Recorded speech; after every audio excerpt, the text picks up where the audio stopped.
안녕하세요. 저는 10년차 연구원 박창이라고 합니다. 저는 이 앞에 보시는 온무 클렌저 개발하는 데 참석을 했고요. 또한 이제 워시오프팩 3종이랑 24K 골드 마스크까지 개발하는 데 참석하였습니다.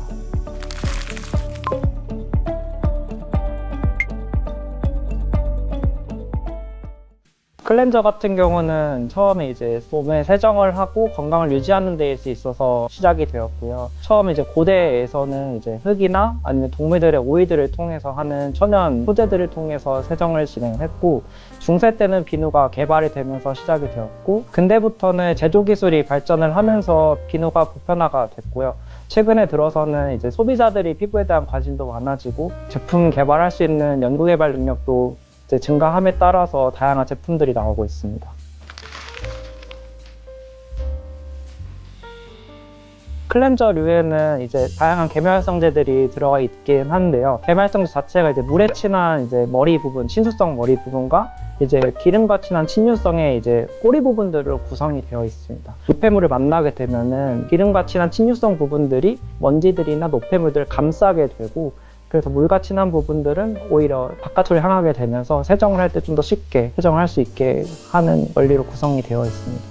성분의 경계점을 말합니다. 그러니까 쉽게 말씀드리면 물과 기름 같은 경우는 단순히 섞어 놓게 되어 있으면 기름이 위에 뜨고 물이 가라앉는 형태가 되는데, 계멸성제가 들어가게 되면은 그 둘 사이의 면이라고 하는 그 부분들 약간 잘 섞이게 하는 과정들을 만들어 주게 됩니다. 피부에는 피지도 있고 메이크업이나 자외선 차단제 등이 있는데, 이런 것들을 그냥 물로만 씻게 되면은 아무래도 기름과 친한 부분들이 많이 구성이 되어 있다 보니까 완벽한 세정을 할 수가 없는데, 그 부분들 이제 완벽하게 세정을 하기 위해서는 이제 계멸성제가 들어가 있는 클렌저들을 사용해서 세정을 하게 됩니다. 계면활성제의 작용 방식이 어떻게 다른지를 그런 형태나 이제 목적에 따라서 계멸성제 조합들이 조금씩 바뀌게 되는데요. 저자극이나 뭔가 마일드한 클렌저를 사용을 할 때는 비이용성 계멸성제들을 보통 많이 쓰고 있고요. 만약 강력한 세정이나 좀 깔끔한 후감을 원한다고 하면은 음이용성 계멸성제들을 배합을 하고 있습니다. 먼지나 피지들이 쌓인 피부에다가 아무리 스킨케어 좋은 거를 바른다고 하더라도 피부가 받아들일 준비가 되어 있지 않기 때문에 기존에 저희가 목적을 했던 그런 효과는 미비할 수밖에 없고, 클렌징을 제대로 하지 않으면 뒷단에 있는 스킨케어에 문제가 생기기 때문에 결론적으로는 노화에 대한 부분들도 연결이 지을 수 있어서 어떻게 보면은 가장 중요한 첫 단계라고 말씀드릴 수 있을 것 같습니다. 남자분들 진짜 세정 안 하는 경우들이 있는데 결국에 안 지우게 되면은 나중에 다 모공 벌어지고 여드름 생기고 뒤에 스킨케어 하는 거 아무것도 소용 없으시니까 꼭 클렌저 하시는 걸 추천드립니다.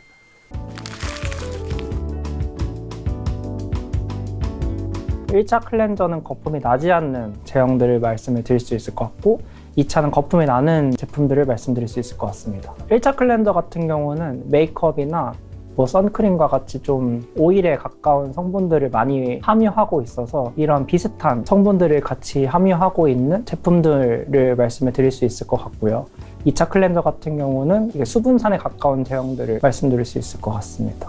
이제 클렌징 워터 같은 경우는 이제 물을 기반으로 되어 있는 1차 클렌저이긴 하지만 가벼운 메이크업을 세정할 수 있을 정도의 적절한 저자극의 계멸성제 배합을 조금 한 이제 제형이라고 봐주시면 될 것 같습니다. 두 번째 이제 클렌징 오일 같은 경우는 이제 메이크업을 하신 날에 사용하시면 좋고, 또한 이제 피지나 이제 노폐물까지 같이 제거할 수 있는 제형이라고 말씀드릴 수 있을 것 같습니다. 유화 과정이 정확히 무엇일까요? 유화 과정은 이제 물이랑 오일 성분이 섞여져 있는 상태에서 물이 닿았을 때 뽀얗게 되는 순간을 이제 유화라고 하는데, 이렇게 말씀드린 이제 클렌징 오일을 써보시면은 처음에 투명한 제형이 물에 닿는 순간 굉장히 뽀얗게 변하는 현상을 보실 수 있는데, 그 부분을 유화라고 말씀드릴 수 있을 것 같고, 그런 과정이 있어야 피부에 남아있는 피지나 노폐물 아니면 메이크업 잔여물들을 굉장히 깔끔하게 지워줄 수 있는 데 도움이 됩니다. 눈에 보이시는 것처럼 이제 위에 아래 이제 두 개의 층으로 나눠져 있는데, 위에는 오일 성분들이 배합이 되어 있고 아래는 수상, 물에 가까운 성분들이 배합이 되어 있습니다. 해당 제품을 사용하기 전에 충분히 흔든 다음에 물과 기름이 잘 섞일 수 있을 정도로 배합을 해주시고 사용하시는 것을 권장드리고 있습니다. 1차 클렌저 같은 경우는 앞서 말씀드렸던 것처럼 이제 뭐 메이크업이나 자외선 차단제와 같이 좀 오일 성분들을 많이 함유를 하고 있는 그런 제품에 특화되어 있는 세정제이기 때문에 이런 제품들을 사용하셨다면 1차 세정제를 꼭 사용하실 것을 권장드리고 있습니다.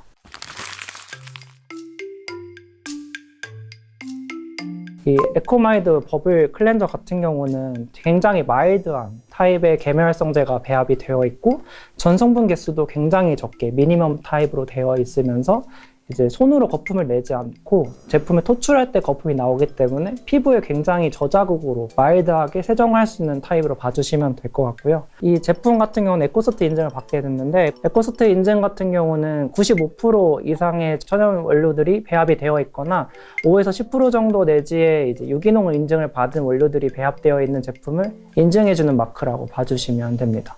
아크네 클리어 폼 클렌저 같은 경우는 앞서 말씀드린 이제 에코마이드 버블 클렌저와 달리 기능성을 받은 제품인데요. 이 제품 같은 경우는 살리실릭 액시드, 즉 바하라고 알려져 있는 성분이 배합이 되어 있는데 살리시산 같은 경우는 원래 자체가 이제 과도한 노폐물이 쌓이거나 피지가 쌓이거나 이런 부분들이 있는데 해당 부분들을 케어해 줄 수 있는 효능 효과에 있는 성분이라고 생각해 주시면 됩니다.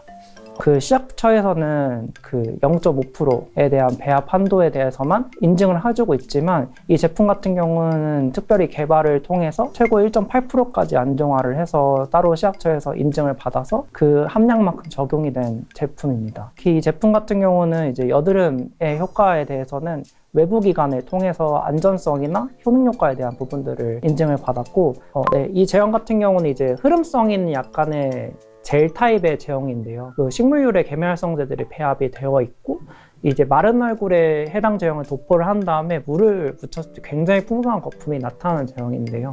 이 제품은 이제 약산성이기도 해서 피부가 굉장히 건강해질 수 있도록 환경을 조성하는 데 큰 역할을 할 수 있는 제품이고 굉장히 촉촉한 마무리감으로 마무리할 수 있는 제품입니다. 제품 중에 약산성을 많이 소구를 하고 있는데 약산성을 꼭 굳이 하는 이유는 어느 정도의 산도를 띠고 있는 피부의 형태가 되어야 건강한 피부가 상태가 되는데 밸런스가 깨지게 되면은 안 나던 트러블도 나게 되고 기존에 쓰던 제품들도 피부가 흡수되지 않는 그런 이슈들이 있습니다. 그런 부분들을 해결하기 위해서 클렌저에서도 약산성 타입들을 쓰면서 이제 건강한 피부와 유사한 pH의 상태로 만들어주는 데 도움이 되기 때문에 약산성 타입을 권장을 하고 있습니다. 말 그대로 온무 남자분들을 위해서 개발된 제품이긴 한데요. 남자분들 보통 지성 피부를 많이 띠고 있는데 여자분들 피부보다는 피지가 굉장히 잘 쌓이고 그런 타입들이 나타나기 때문에 좀 더 뽀득하고 깔끔한 후감을 낼 수 있는 제형을 개발을 하게 됐고 아무래도 풍성한 거품이랑 이제 여기 안에 있는 쌀가루의 알갱이들이 미세 입자들이 스크럽 작용도 하면서 굉장히 딥 클렌즈까지 할 수 있는 제형이라고 봐주시면 됩니다. 남자 피부는 약산성을 쓰면 안 되는지? 그렇지는 않습니다. 남자분들도 대부분 지성 피부지만 악건성이신 분도 있고 민감성이신 분들도 있기 때문에 피부 타입에 맞춰서 쓰시면 됩니다. 연령대별로 클렌저 종류가 나뉘어요. 나이가 들어감에 따라 건조함이 많아지게 됩니다. 건조함의 피부가 형성됨에 따라서 그에 맞는 클렌저들을 사용을 하게 되는데 그러니까 결국 연령이 중요한 게 아니라 그 상태, 피부 상태에 따라가 가장 중요하다고 말씀드릴 수 있을 것 같습니다.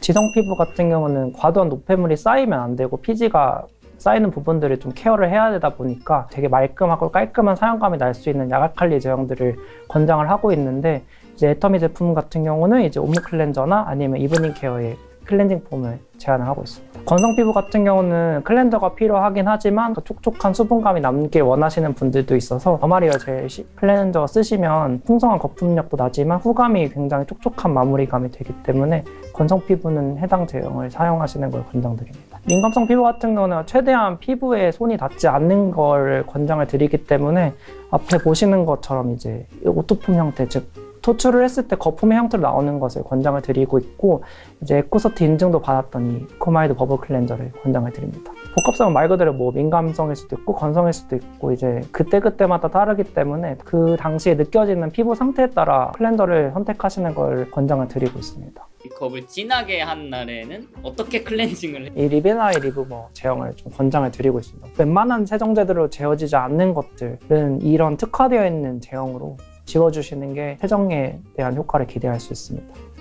건성 피부인데 여드름성 피부 어떻게 클렌징 해야 될 건데 아크네 클리어 폼 클렌저 같은 경우는 여드름 기능성에 대한 인증도 받았으면서 건조하지 않고 호감에 굉장히 촉촉한 마무리감을 느낄 수 있는 제형이라서 건성이신데 여드름성 피부 타입 같은 경우는 이 제형 꼭 써보시는 걸 권장드립니다.